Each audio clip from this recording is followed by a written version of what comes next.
Hi friends, welcome back to my channel. నేను ఈరోజు post delivery తర్వాత నేను రోజు తీసుకునే లడ్డు గురించి దీనిలో చెప్దాం అనుకుంటున్నాను. అయితే దీన్ని గోంద్ లడ్డు అని అంటారు, లేకపోతే ఆల్ డ్రై ఫ్రూట్స్ లడ్డు అని కూడా అనొచ్చు అనమాట. అయితే దీనికి ఏమేం కావాలి అనేది మనం ఒకసారి చూసుకుందాము. దీనికి నేను first half cup edible gum, దీన్ని ఏమంటారంటే గోంద్ అంటారు, దీన్ని ఎడిబుల్ గమ్ అని కూడా అంటారు, అలాగే గోంద్ కటోరా అని కూడా అంటారు అనమాట. సో దీన్ని తుమ్మ జిగురు అని కూడా అంటారు. సో ఇది ఒక హాఫ్ కప్ తీసుకున్నాను.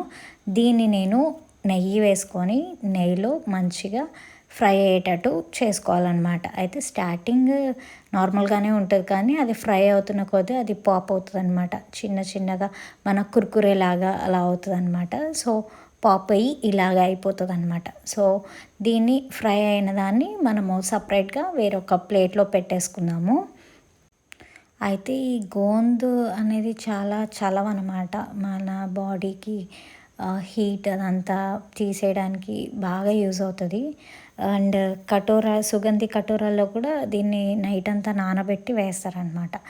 సో దీన్ని ఫ్రై చేసేసుకున్నాం కదా, దీన్ని పక్కన పెట్టేసుకొని మళ్ళీ మనం పాన్ పెట్టుకొని దానిలో నెయ్యి వేసుకొని, ఈ చిన్న కప్తో నేను 4 కప్స్ మకానా తీసుకున్నాను. మకానా కూడా చాలా మంచి ఫుడ్ అనమాట. దానిలో మంచి ప్రోటీన్స్ అవన్నీ ఉంటాయి. సో ఇవి ఒక 4 కప్స్ తీసుకొని దాన్ని కూడా లైట్ గోల్డ్ కలర్లో అయ్యేటట్టు మనం దాన్ని ఫ్రై చేసేసుకొని దాన్ని కూడా పక్కన పెట్టేసుకుందాము. అది నెయ్యిలో వేగిన తర్వాత దాని టేస్ట్ అనేది చాలా చాలా బాగుంటుంది.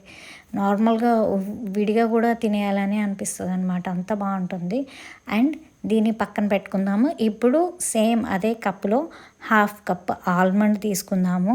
ఆల్మండ్ అంటే బాదం పప్పు. అలాగే ఇంకో హాఫ్ కప్పు వాల్నట్స్ తీసుకుందాము. ఇంకో హాఫ్ కప్పు జీడిపప్పు, అలాగే ఒక 1/4 కప్పు పిస్తా. ఇవి తీసుకొని వీటిని కూడా మనం నెయ్యిలో మంచిగా లైట్ గోల్డెన్ బ్రౌన్ కలర్లో వచ్చేటట్టు వేపుకొని పక్కన పెట్టేసుకుందాము.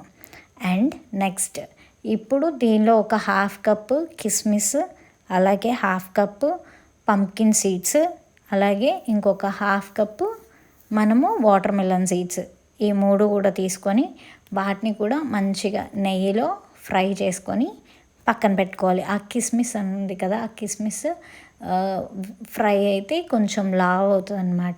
అలా లావ్ అయ్యే వరకు ఉంచుకోవాలన్నమాట. లావ్ అయ్యే వరకు ఉంచుకొని అవి కూడా మంచిగా ఫ్రై అయిన తర్వాత తీసి పక్కన పెట్టేసుకోవాలి. నెక్స్ట్ మనం ఎండు కొబ్బరి కానీ పచ్చి కొబ్బరి కానీ ఒక 2 కప్స్ తీసుకోవాలి. అవి 2 తీసుకొని వాటిని పక్కన పెట్టుకోవాలి. అండ్ అలాగే మన బొంబాయి రవ్వ ఉంటుంది కదా, అది కూడా ఒక 1.5 కప్పు. అన్నీ నేను సేమ్ ఒక కప్పులోనే మెజర్మెంట్ తీసుకుంటున్నాను, కప్పు మార్చట్లేదు. సో మనం ఇప్పుడు నెయ్యి పెట్టుకొని ఆ నెయ్యిలోనే ఈ బొంబాయి రవ్వ ఉంది కదా, ఆ బొంబాయి రవ్వని మనం లైట్ గోల్డ్ కలర్ వచ్చే వరకు ఫ్రై చేసుకోవాలి.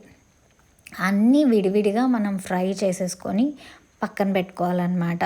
అండ్ అప్పుడు అన్నీ మంచిగా ఫ్రై అవుతాయి.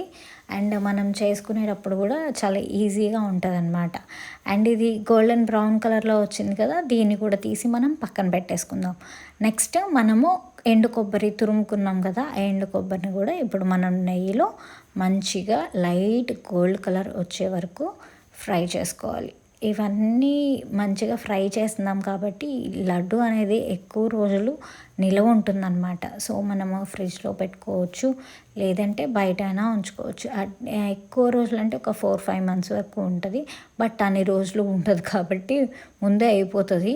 అండ్ ఫస్ట్ మనము గోంద్ ఫ్రై చేసుకున్నాం కదా, దాన్ని మిక్సీ పట్టుకోవాలి, మెత్తగా మిక్సీ పట్టుకోవాలి. అండ్ నెక్స్ట్ మనం మకానా కూడా మెత్తగా మిక్సీ పట్టుకొని పౌడర్ లాగా చేసుకొని ఆ గోంద్ దానిలోనే ఈ మకానా పౌడర్ని కూడా వేసేసుకోవాలన్నమాట. అండ్ ఈ 2 కలిపేసి ఓ పక్కన పెట్టుకుందాము. అండ్ నెక్స్ట్ మన కిస్మిస్, అలాగే pumpkin seeds, water melon seeds ఉన్నాయి కదా, ఇవి మాత్రం మెత్తగా మిక్సీ పట్టుకోకూడదు, కొంచెం బరకగా మనం మిక్సీ పట్టుకోవాలి. అప్పుడు తినేటప్పుడు మనకి కొంచెం టేస్ట్ బాగుంటుంది కదా. సో అందుకని దాన్ని కొంచెం బరకగా పెట్టుకోవాలి. అండ్ నెక్స్ట్ మన బాదం పప్పు, జీడిపప్పు, వాల్నట్, ఇవి కూడా కొంచెం బరకగానే మిక్సీ పెట్టుకొని పక్కన పెట్టుకోవాలి. అండ్ ఇప్పుడు లాస్ట్ స్టెప్ అనమాట. నెయ్యి కొంచెం వేసుకొని నేను ఈ హాఫ్ కప్పు వాటన్నిటికీ కలిపి నేను 1/2 కేజీ బెల్లం తీసుకున్నాను. ఈ 1/2 కేజీ బెల్లంలో నెయ్యిలో కొంచెం సేపు ఉంచి దానిలో కొంచెం వాటర్ వేసుకోవాలన్నమాట. ఒక 3-4 టేబుల్ స్పూన్స్ వరకు వేసుకుంటే ఆ పాకం మరి పాకం వచ్చేలా కాదు, కానీ ఆ బెల్లం అంతా కరిగేటట్టు ఉంచుకొని కాసేపు మగ్గనిచ్చి, నేను ఇక్కడ డ్రై ఫ్రూట్స్ వాటర్ ఉన్నాయి కదా అవి వేసేసుకున్నాను అనమాట.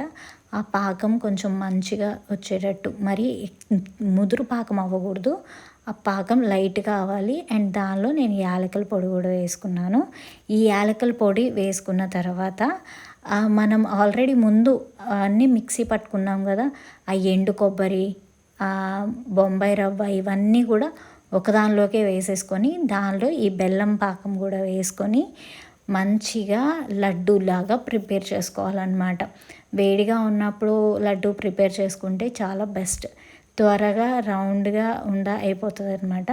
సో ఇవన్నీ కూడా మొత్తం ఆ బెల్లం పాకం పౌడర్ అంతటికి పట్టేటట్టు మనం కలిపేసుకొని తర్వాత మనం రౌండ్గా ఉండలు కట్టేసుకోవాలన్నమాట. సో ఇక్కడ మా మమ్మీ, నేను, మా వదిన ముగ్గురం కలిసి ఉండలు చేసాము. At last the dry fruits gond laddu అనేది రెడీ అయిపోయింది. మీరు కూడా ట్రై చేయండి, ట్రై చేసి ఎలా వచ్చిందో చెప్పండి. Thank you so much. అలాగే please do like, share and subscribe to my channel. మీ వాల్యుబుల్ కామెంట్స్ని కింద కామెంట్ సెక్షన్లో టైప్ చేయండి. Thank you.